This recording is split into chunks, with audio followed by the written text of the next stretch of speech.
arrested, tried, and mocked. After his betrayal and arrest, Jesus was questioned by the high priests and religious leaders, but they could not find any evidence against him. Finally, two men came and declared that Jesus had said he could destroy the temple and rebuild it in 3 days. Now, Jesus remained silent when asked about their testimony. The high priest demanded to know if he claimed to be the Messiah. "You have said so," Jesus replied. The high priest said, "He has spoken blasphemy," and they called for his death.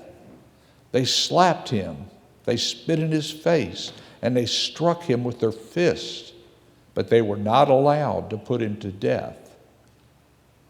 Now, being afraid for their own lives, the disciples had fled and scattered. Even Peter, who stayed nearby, denied knowing Jesus.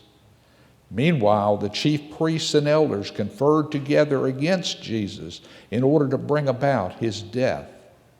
They bound him and led him away to be handed over to the Roman governor Pilate. They said to Pilate, "He claims to be the king of the Jews."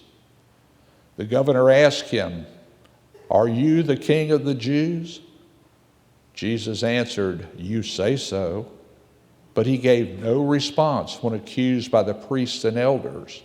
Pilate found no fault in Jesus, but the crowds had been stirred up and yelled, "Let him be crucified."